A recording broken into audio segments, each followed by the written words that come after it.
출애굽기 3장에 하나님께서 호렙산에서 모세를 부르시는 말씀이 기록되어 있습니다. 장인이었던 미디안 제사장 이드로의 양떼를 치고 있던 그런 상황인데요, 양을 이끌고 광야 서쪽으로 인도해서 드디어 호렙산에 이르게 됩니다. 그런데 산에 올라가던 모세가 신비한 광경을 보게 되는데요, 출애굽기 3장 2절 말씀을 제가 읽어드립니다. 여호와의 사자가 떨기나무 가운데로부터 나오는 불꽃 안에서 그에게 나타나시니라. 그가 보니 떨기나무에 불이 붙었으나 그 떨기나무가 사라지지 아니하는지라. 아멘.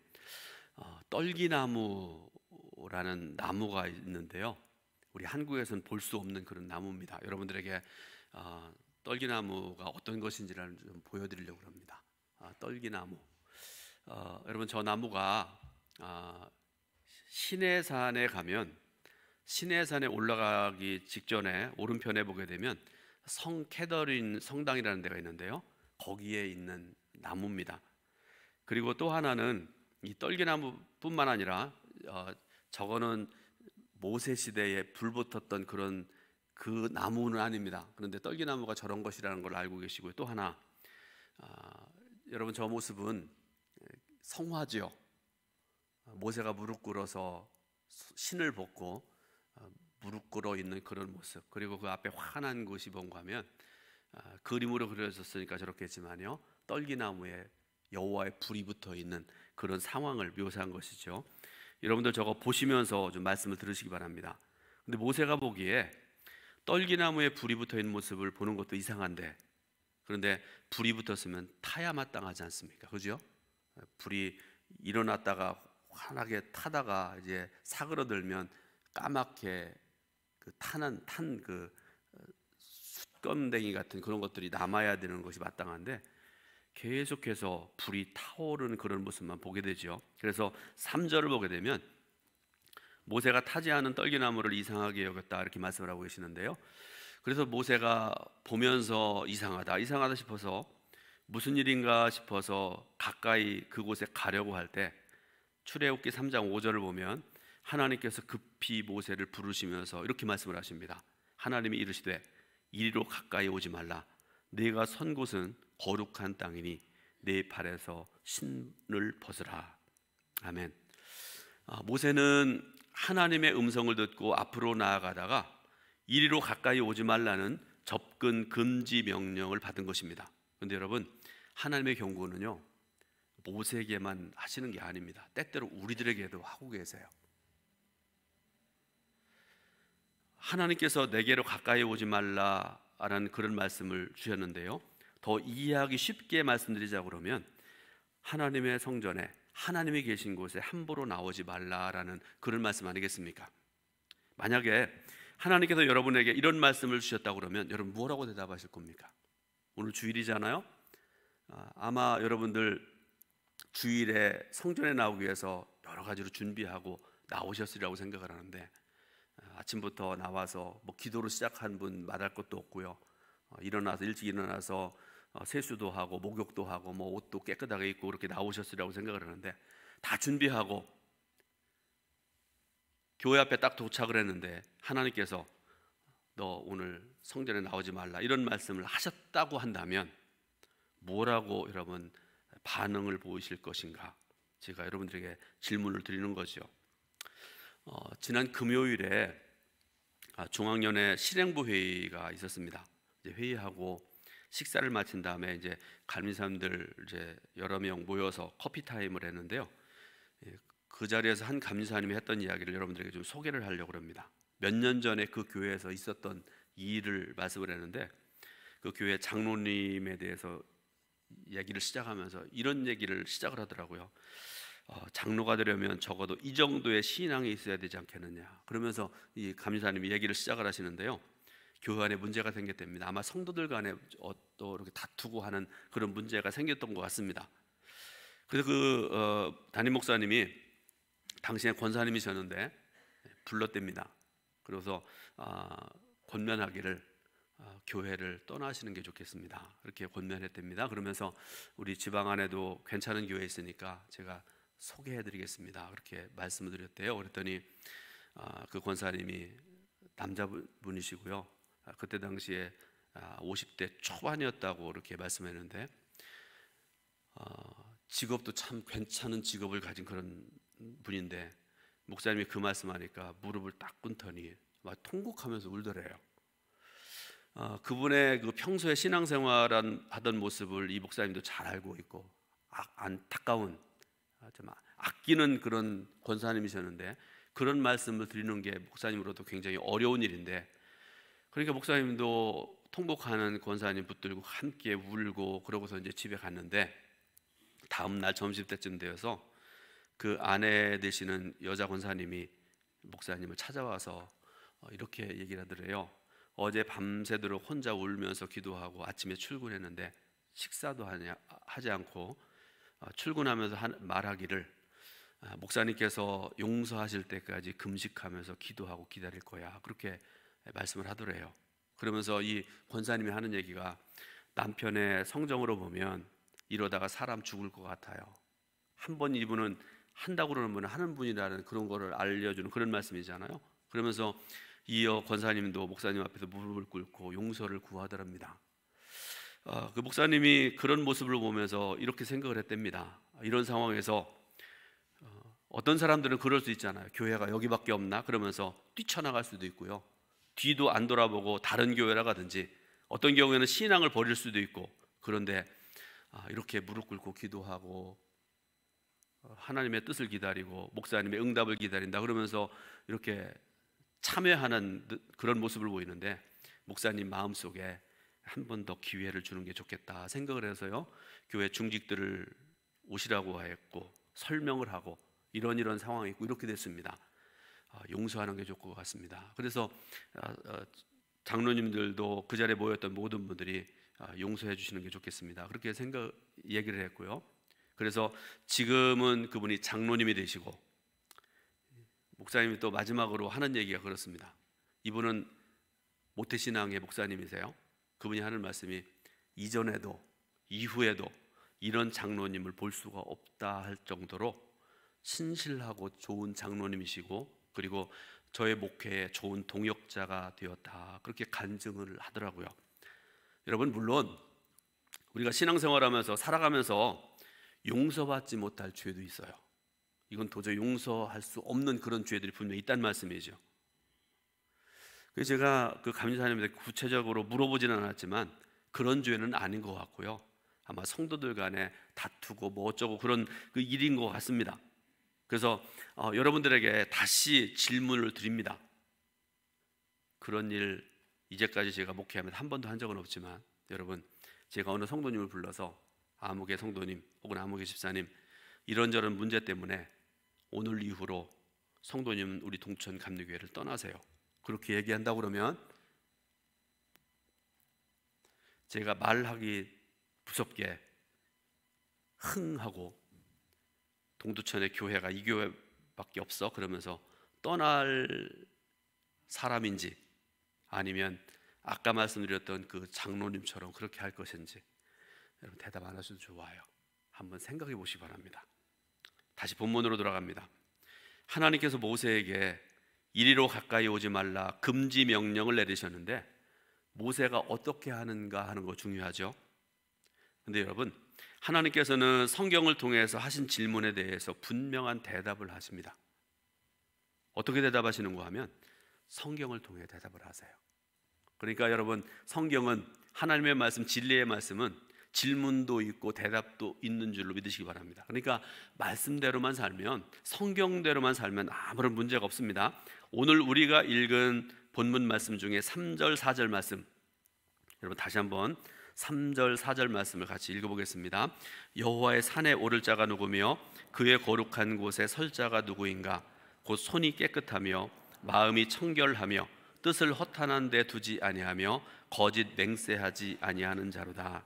아멘. 이번 주일이 사순절 넷째 주일입니다. 벌써 반이 지나갔습니다. 말씀의 제목이 사순절의 삶, 청결이라는 그런 주제를 가지고 말씀을 전하는데요. 여러분 청결이라는 말은요 다른 말로 하면 깨끗함 그렇게 말씀드릴 수 있고요, 정결함 이렇게 말씀드릴 수 있고요, 순수함, 뭐 많은 그런 동의어를 말씀드릴 수 있겠는데, 마태복음 5장부터 7장까지 말씀을 가리켜 우리가 산상수훈이라 이렇게 말씀하잖아요. 예수님께서 산상수훈의 말씀을 주셨을 때에도 청결에 대한 말씀을 주셨습니다. 마태복음 5장 8절에 보면 아주 유명한 생명의 말씀을 주시는데, 마음이 청결한 자는 복이 있나니 그들이 하나님을 볼 것이며, 이렇게 말씀을 하세요. 그래서 오늘 본문 말씀과 마태복음 5장 8절의 말씀을 근거로 해서 청결이란 말의 의미가 무엇인지를 좀 설명을 드리려고 그러는데, 자, 신약 성경에 기록된 언어를 우리가 히라버 또 그리스어 이렇게 얘기하잖아요. 이 히라버로 청결이란 말, 여러분 이런 거는 좀 기억해 주시면 참 좋을 텐데요. 카타로스라 이렇게 얘기합니다. 카타로스. 이것은요, 이 말은 당시 유대교 정결 예식에 사용되어진 그런 용어였고요, 도덕적으로 종교적으로 정결함을 의미하는 말, 이 말이 바로 카타로스라는 말입니다. 그런데 본문을 보게 되면 이 말을 어떻게 사용하려는가 하면, 인간의 생각과 행위의 원천인 마음을 탐욕과 두 마음으로부터 해방시키고 정결하게 하는 근본적이고 내적인 청결 의미함으로 사용됩니다. 그러므로 이것은 예수님으로 인해서 죄사함을 얻고 신실한 주의 백성으로 살아가는 성도의 마음을 가리키는 것이기도 합니다. 이해하기 쉽게 말씀드리자면, 이 카타로스란 말, 어떤 물건에 더러워지고 얼룩진 것들을 씻어낸다라는 그런 의미이기도 합니다.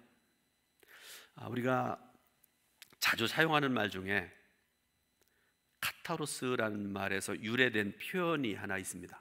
알게 모르게 사용하는 그런 용어인데요, 예를 들어서 어느 날 내가 예수 믿고 살아가는데도 마음이 답답하고 속상하고, 어떤 때는 막 우울증도 걸리고, 예수 믿는 성도님들도 그런 우울증에 걸리는 분도 있더라고요. 하여튼 너무 속상하고 답답하고 속상하고 막 하여튼 여러 가지 그런 마음이 합쳐져 가지고 이거 어떻게 살아야 되는가 그러는데, 그런 마음으로 어느 날 교회에 나와서 예배를 드리는데, 여러분 찬양이 굉장히 은혜롭게 내 마음에 바뀔 때가 있지 않습니까?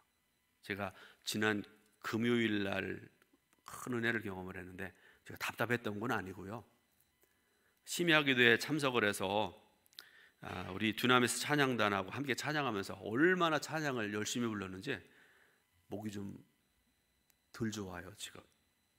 그런데 여러분, 예를 들어서 1부 예배 때는 아멘 찬양 성가대가, 2부 예배 때는 할렐루야 성가대가 찬양을 하고, 금요일에는 듀나미스 찬양단이 찬양하고, 또 얘기 안 하면 속상할까 봐서 수요일에는 에베네셀 찬양단이 또 찬양 인도하지 않습니까? 그런데 우리가 항상 그런 건 아니겠지만 어떤 경우에 찬양을 들으면서 내가 함께 찬양하면서 은혜 받는 때가 있지 않습니까? 정말 충만한 은혜를 경험하는 그런 때가 있지 않습니까? 그럴 때에 하는 얘기, 카타르시스를 느꼈다라고 그런 얘기들을 하잖아요. 이 카타르시스라는 말이 카타로스라는 히라보에서 파생되어진 그런 말입니다. 오늘 우리는 이 귀한 시간에 하나님의 백성이 마땅히 가져야 될 청결함이라는 것이 무엇인지, 그리고 마음이 청결한 자가 누구인지에 대해서 오늘 말씀을 통해서 함께 우리에게 은혜 받길 원합니다. 첫 번째로, 마음이 청결하다는 것은 무엇을 의미하는 것일까를 우리가 먼저 생각을 해봐야 됩니다. 예수님 당시에는 유대교에 대표적인 세 분파가 있었습니다. 하나는 바리새파, 또 하나는 사두개파, 세 번째로는 에세네파라는 분파가 있었습니다. 그들 중에 바리새파가 중심이 되어서 그 나라를 이끌어가는 그런 상황이었죠. 그 바리새파 중에서 많은 사람들이 주로 차지했던 직업이 뭔가 하면, 직업이라는 말이 좀 그렇지만요, 서기관들이 있었죠. 예수님께로 대표적으로 책망받던 사람들 중에 서기관들이 있었습니다. 그런데요, 이 서기관들은요, 율법에 살고 율법에 죽는 사람들이었습니다. 이 사람들은요, 율법 중에서 정결의 문제에 대해서 신경쇠약증에 걸릴 정도로 아주 엄격한 그런 삶을 살았던 사람들이었습니다. 이들은 대표적으로 하나 말씀드리자고 그러면, 집에서 나가고 집에 들어갈 때 성경에 기록된 그대로, 율법에 기록된 그대로 철저하게 손과 발을 씻고 그렇게 살아갔던 사람들이 바로 서기관들입니다. 그런데 예수님께서 그들이 손과 발을 씻는 것 자체를 뭐라고 하신 적은 없습니다. 문제는, 여러분 잘 들으세요. 문제는 겉만 씻었다는 데 문제가 있습니다. 무슨 말인지 이해가 되십니까? 이것은 다른 표현으로 말씀드리자고 그러면 정결 예식에 담겨있는 의미로까지, 다른 말로 하면 속 사람을 깨끗하게까지 이르지 못했다는 데 문제가 있다는 것입니다. 그러니까 이 사람들은요, 예수님의 제자들이 손을 씻지 않고 음식을 먹으려고 하니까 막 달려들어서 힐난하고 막 정죄하고 판단하고 막 그러지 않습니까? 여러분, 문제는 씻느냐 안 씻느냐 하는 것이 아니라 씻는 정결 예식의 속뜻을 알고 있느냐 하는 것이 문제입니다. 그래서 예수님은 어리석은 사람들의 비뚤어진 의식을 책망하신 적이 있는데요, 마태복음 3장 25절 말씀을 제가 읽어드립니다. 화 있을진저 외식하는 서기관들과 바리새인들이여, 잔과 대접이 겉은 깨끗하되 그 안에는 탐욕과 방탕으로 가득하게 하는도다. 눈먼 바리새인이여, 너는 먼저 안을 깨끗이 하라. 그리하면 겉도 깨끗하리라. 아멘. 여러분, 이 말씀을 곰곰이 한번 생각해 보시기 바랍니다. 묵상해 보시기 바랍니다. 예수님께서 겉을 깨끗하게 하는 것을 책망하지 않으시죠. 문제는 예수님이 이렇게 말씀하시는 거지 않습니까? 왜 겉만을 깨끗하게 하려고 하느냐? 더 중요한 것이 있다. 안이 깨끗해야 되지 않느냐? 사랑하는 여러분, 이 말씀을 통해서 자신을 한번 되돌아보시기 바랍니다. 여러분의 안과 속은 어떻습니까? 스스로 생각하기에, 여러분 스스로가 생각해 보기에, 저는 겉도 깨끗하고 속도 깨끗합니다. 그렇게 됐다면 참 좋겠습니다. 한번 생각해 보시기 바랍니다. 예수님 당시에 세례 요한이 몸담았던 SNF파 사람들, 이 사람들은요, 세상에 희망이 없다고 믿던 사람들이에요. 사두개파와 바리새파는 현장의 자리에서, 현세에서 율법을 행하고 그러면 구원받을 줄 알고 살았던 그런 사람들 아닙니까? 그런데 SNF파 사람들은요, 가만히 보니까 사람들이 행하고 살아가는 모습들 보니까 희망이 없다고 느껴서 이 사람들이 어떻게 하는가 하면요, 광야로 들어가요. 사람이 아무도 없는 광야로 들어가서 거기에서 정말 극심할 정도로 자신을 엄격하게 하는 그런 삶을 살았던 사람들이 바로 SNF파 사람들입니다. 여러분 혹시 쿰난 공동체라는 말 들어보셨나요? 성지순례 가보신 분들은 꼭 거기 가셔가지고 쿰난 그 공동체들이 살았던 그곳도 보게 되는데요, 이들이 가장 중요하게 여겼던 것이 정결 예식이었습니다. 사람들이 막 죄짓고 타락하고 살아가는 모습 피해서 광야에 들어가 살아가니까요, 이 사람들은 하나부터 열까지 정결 예식밖에 없어요. 그래서 그들이 행했던 정결 예식의 첫 번째 근본 정신이, 여러분 잘 들으시기 바랍니다. 공동체를 깨끗하게 하고 남을 배려하는 차원에서 나를 깨끗하게 한다. 저와 여러분들도 우리 공동체를 위해서, 우리 공동체 여러분 작게 보면 내 가족들이잖아요. 조금 더 넓혀보면 우리가 신앙생활하는 동두천 감리교회죠. 조금 더 넓히면 동두천시, 더 크게 넓혀보면 대한민국. 나 한 사람으로 인해서, 내가 정결케 하는 삶을 삶으로 인해서 내 삶의 자리가, 우리 공동체가 깨끗해지는, 정결케 되는 복된 역사 있으기를 주님의 이름으로 축원드립니다.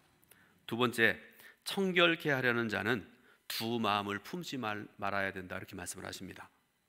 마태복음 14장 22절 이하에 보게 되면 갈릴리 바다를 건너가던 베드로가 바다에 빠져 죽게 된 것을 예수님께서 구해 주신 그 유명한 사건이 기록되어 있습니다. 그 말씀 이전에 보게 되면 마태복음 14장 21절 이하 앞에 보게 되면 예수님께서 오병이어의 이적을 일으키십니다. 그래서 굶주린 백성들을 먹이신 다음에 제자들에게 배를 태워서 바다 건너편으로 건너가라 하시고 배를 태워 보내시고요, 예수님은 산으로 기도하러 올라가십니다. 자, 그런데 갈릴리 바다, 또 어떤 데는 갈릴리 호수 이렇게 얘기하는데요, 자, 사진으로 한번 또 보여주시기 바랍니다. 갈릴리 바다가 어떤 곳인지. 넓죠? 이 갈릴리 바다는요, 지 표면으로부터 392m나 낮은 곳에 있어요. 아주 묘하게 있는 그런 바다이기도 하고 호수이기도 하고 그런데요. 동서로 길이가 한 12km 정도 되고요. 남북으로 한 23km 정도 되는 굉장히 큰 호수입니다.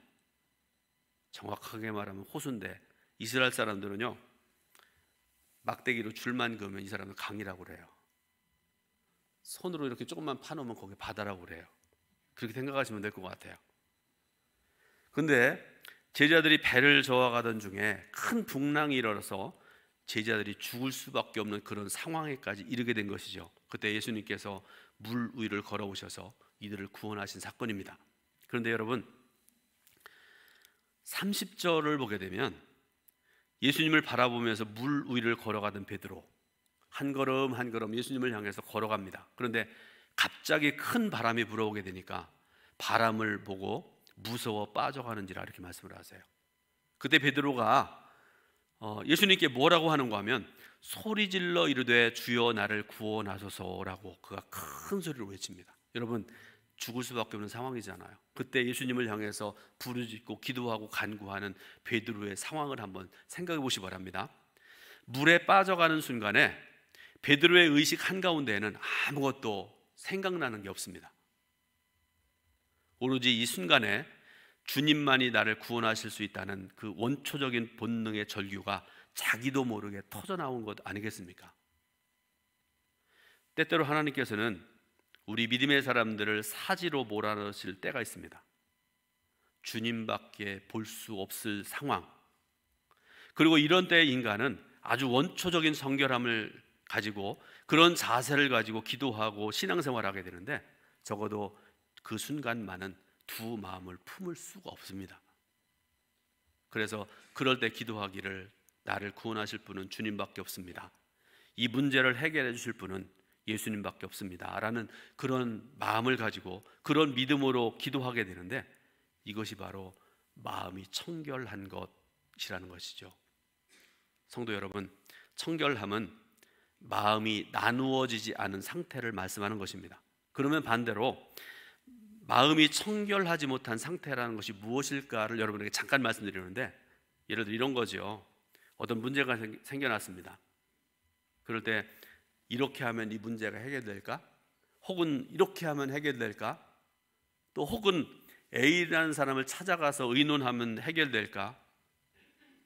이것을 가리켜서 청결하지 못한 마음, 우리가 그렇게 생각하면 되겠습니다.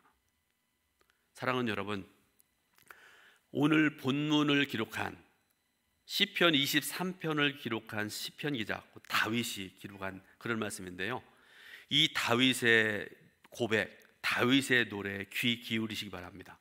다윗이 거기서 뭐라고 고백을 하는가 하면 주님만이 나의 구원, 주님만이 나의 도움이 되신다라는 그런 고백이 오늘 저와 여러분들의 고백이 될 수 있기를 주님의 이름으로 축원드립니다. 시편 121편 1절 2절에서 보게 되면 이런 고백이 나옵니다. 내가 산을 향하여 눈을 들리라. 나의 도움이 어디서 올까? 나의 도움은 천지를 지으신 여호와에게서로다. 여러분, 이 시편 기자가 121편을 기록한 시편 기자가 고백하던 당시에 이스라엘 백성들의 상황을 보게 되면요, 온 나라에 우상 숭배가 가득했던 그런 나라입니다. 자, 우리 동두천에도 보면 주변에 산들 많잖아요. 조그만 산, 큰 산 다 있지 않습니까? 당시에 이스라엘 백성들이요, 산마다 봉우리마다 다 산당을 만들어 놓고 거기에다가 우상을 만들어 놓고 거기에 가서 절하고 숭배하고 음란하게 우상을 숭배하는 그런 상황이었습니다. 그런데 시편 121편을 기록한 시편 기자는 그 산에 차려진 우상 단지가 나의 도움이 아니라고 단언해서 말씀을 합니다. 그래서 성도 여러분에게 묻습니다. 여러분, 이 시대에 여러분에게 있어서, 우리의 삶에 있어서 우상은 어떤 것이라고 생각을 하십니까? 어떤 경우에는 돈이 우상이 될 수 있고요, 어떤 경우에는 권력이, 어떤 때는 명예가, 어떤 때는 지식이 우상이 될 수 있습니다. 좀 조심스럽게 말씀드리지만 때로는 자식이 내 우상이 될 수도 있어요. 하나님보다 자식을 더 앞세우고 하나님보다 자식이 먼저인 줄 아는 사람들 다 우상이 될 수밖에 없습니다. 이런 우리를 향해서 시편 기자는 고백하기를 나의 도움은 천지를 창조하신 여호와 하나님이시다. 이렇게 고백을 하는데, 이 믿음과 이 고백이 오늘 예배드리는 저와 여러분들의 믿음이 되고 고백이 될 수 있기를 주님의 이름으로 축원드립니다. 세 번째로, 여호와의 산에 오를 자는 손이 깨끗한 자라, 이렇게 말씀을 하세요. 본문 3절에서 시편 기자가 여호와의 산에 오를 자가 누구며 그의 거룩한 곳에 설 자가 누구인가 물어본 다음에 이어지는 4절 말씀을 보게 되면 곧 손이 깨끗하며, 이렇게 말씀을 하세요. 성경에서 손이라는 것은요, 주로 우리의 삶과 행위를 설명할 때 자주 등장하는 그것이 바로 손입니다. 그러면 여기서는 무엇을 설명하는 것인가를 우리가 생각을 해보는데요, 앞에서 예수님께서 바리새인과 서기관들의 겉만 청결하게 하는 이중적인 삶을, 태도를 신랄하게 비판했던 가장 큰 이유가 무엇일까? 여러분, 그 이유는 다른 게 아니에요. 겉으로는 번지르르 하고 겉으로는 깨끗한 척하고 신실한 것 같지만 그 속은 악하고 더러운 것들로 가득 찼기 때문에 그랬습니다. 이사야 선지자는 이사야서 1장 15절에서 이렇게 말씀을 합니다. 너희가 손을 펼 때 내가 내 눈을 너희에게서 가리고 너희가 많이 기도할지라도 내가 듣지 아니하리니 이는 너희 손에 피가 가득함이니라, 이렇게 말씀을 하세요. 무슨 말씀이잖아요.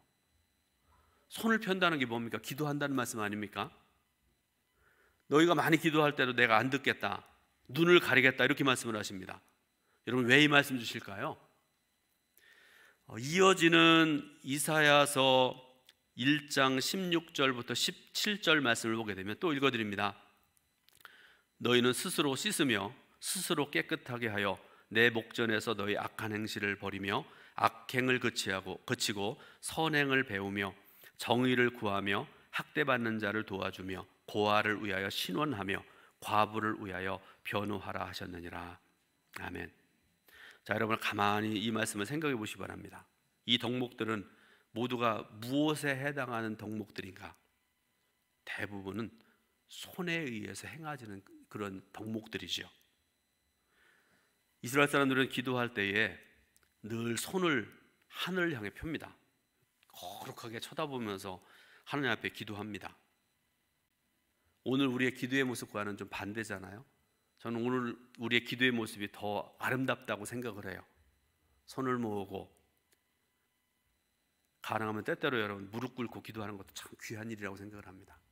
겸손히 하나님께 아뢰는데, 하나님 죄인입니다, 부족합니다, 도우셔야 됩니다. 그런 기도의 모습들 얼마나 하나님께서 아름답게 여기실까요? 그런데 어쨌든 여러분, 유대인들은 기도할 때 늘 손을 하늘을 향해서 펴고 그리고 거룩한 모습으로, 아주 다른 사람들이 보기에 야, 진짜 하나님의 사람들은 저런 사람이다, 그렇게 여길 정도로 그렇게 거룩하게 손을 펴고 기도하는 사람들이다, 그런 말씀이죠. 그런데 문제는요, 그것으로 끝이라는 데 문제가 있습니다. 우리가 예배드리고 하나님께 헌금하고 봉사하는 것 굉장히 중요한 일입니다. 그런데 문제는 예배 현장을 떠나게 되면 여전히 그의 손에 피가 가득한 삶을 끊어내지 못한다는 데 우리의 문제가 있다는 것이지요. 말씀의 결론을 맺습니다. 사랑하는 성도 여러분, 어떤 자리에서도, 심지어는 곤고한 삶의 자리에서도 하나님의 얼굴을 볼 수 있는 그런 마음의 청결한 자의 성도가 되시기를 주님의 이름으로 부탁을 드립니다. 우리 동두천 교회 성도들이, 또 우리가 사랑하고 섬기는 동두천 교회가 그 어느 때보다도 필요한 것이 청결함입니다. 우리 영혼이 순수해야 됩니다. 정결해야 됩니다. 우리 성도들이 모여서 예배드리고 기도하고 봉사하고 또 회의하고 모든 일들 가운데 청결함이, 순수함이 회복되어야 됩니다. 그래서 우리 성도들 한 사람 한 사람이, 우리 동천교회가 신앙의 결실을, 청결함의 결실을 풍성히 맺는 그런 복된 역사가 있어지기를 주님의 이름으로 축원을 드립니다. 기도하겠습니다. 하나님의 은혜, 귀하신 사랑을 감사드립니다. 귀한 주일 예배드리게 하신 하나님, 예배드리면서 주시는 말씀 전하고 듣게 하시니 감사드립니다.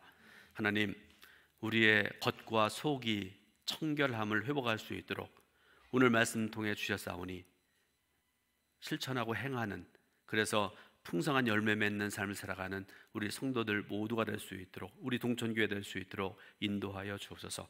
예수 그리스도의 이름으로 기도드립니다. 아멘.